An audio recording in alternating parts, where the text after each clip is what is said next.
Welcome to day 4 of 5 days of foundation.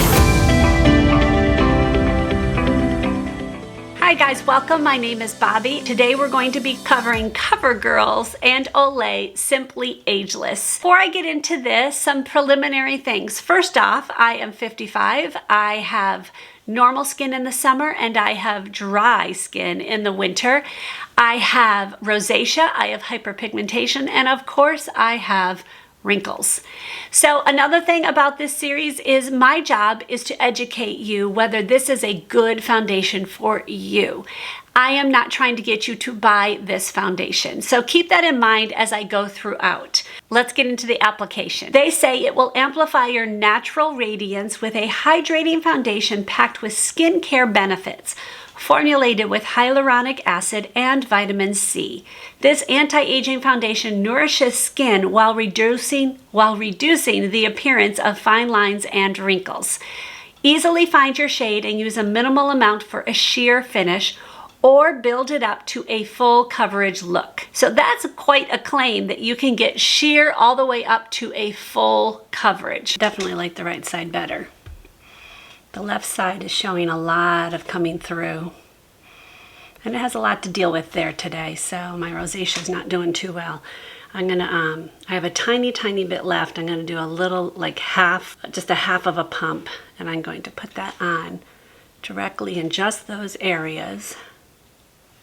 I'm gonna try to get this a little bit darker. I don't have much on here, but a little bit. All right, use my brush on this side just to pounce in those areas. But blending out, because I don't want it to be weird in one area. And then this side has a lot more on it because it has a lot more to cover. And I'm doing it real lightly the second coat so that I'm not having it go into the sponge itself. All right, let me look up close. All right, I think this looks really good. It's definitely a medium coverage. I think I could build it a little bit more, but I wouldn't want to do 3 layers. I don't like 3 layers. It's right now very sticky, so I need to let it dry down. I don't see major creasing like right off the bat. Let's see if it does crease. I'm going to go ahead and do my eyebrows and come back. Okay, brows are done. I haven't done anything else, obviously. It's very sticky, like really sticky. So I'm hoping that dries down more. I don't remember. I've used this a few times and I, for the life of me, cannot remember. I don't like, if I don't have to set it with powder, I won't. I have naturally dry skin, and so adding powder just makes everything obviously drier. So I'd rather not do it. Right now, this is not creasing at all in my forehead lines, which is kind of amazing to me. I don't see it settling in on my under eye, and I always have this one right here that settles in on, and I don't see that. So I'm kind of holding out hope that maybe I don't have to set this one. So let me put the rest of my makeup on and I'll let you know. All right, I am going to set under my eyes. It just feels sticky and I don't like that feeling. Ugh. So I don't feel it drying down anywhere. Like, it feels very sticky and that bugs me. So I'm gonna go ahead and put just a little bit. I'm using number 7's Lift and Luminate powder. I'm just gonna go around my nose. I'm not going to do anything here because I'm gonna use a cream bronzer and a cream blush, so I don't wanna put it there. Really not creasing. I'm gonna leave it not set on my forehead because I can handle that one not being set. I just can't handle around here not being set. It just, ugh. It feels yucky. I want it to feel nice and soft and not sticky. I wish it would dry down faster, so we'll see how long it takes to dry down on my forehead. Completed look. I like this foundation to a point. I definitely see redness coming through, like it really did not cover it even with 2 coats. I would have put on a powder foundation more to cover up a little more just in those spots, but because I'm trying to test out this foundation by itself, I don't want to do any of that. It did dry down more on my forehead than it was, but it's definitely still sticky.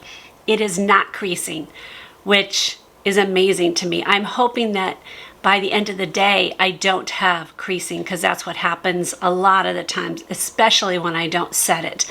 But even when I set it, I have very distinct lines, and I know that it usually gathers there. So we'll see what it does there.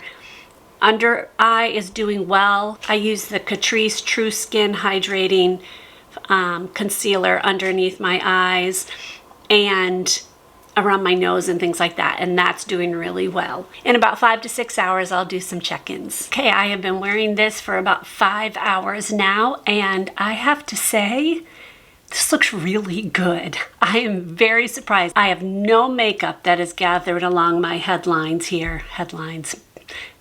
Forehead lines.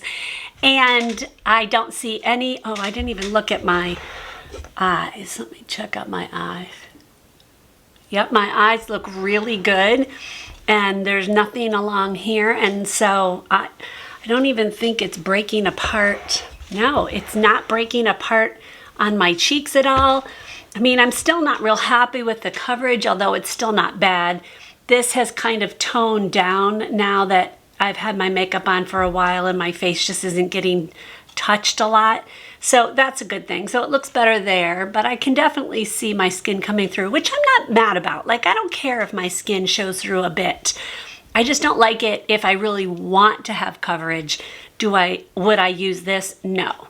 But if I want everyday coverage, so far so good. All right, it is 6:15 at night, and it is time for me to wash my face and get settled in for the night. So I wanted to do my final check-in.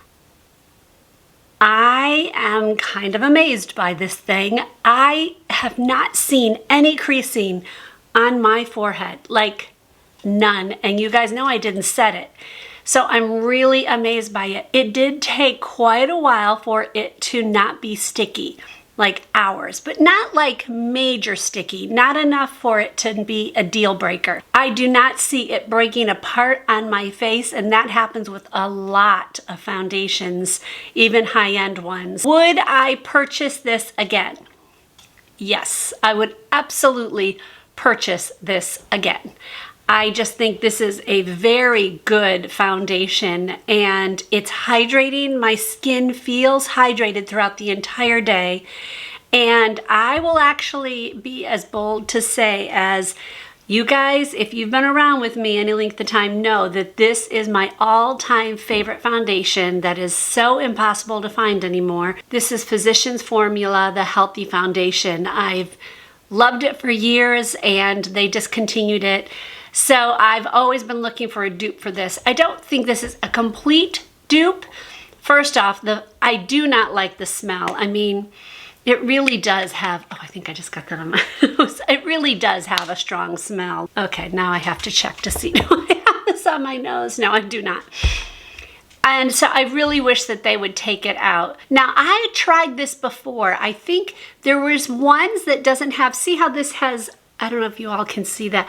It's got like these rings in it.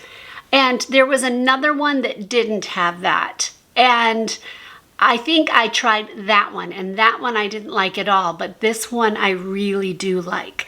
I do think that their shade range is abysmal. So that I have a real problem with. And CoverGirl, really? Do better.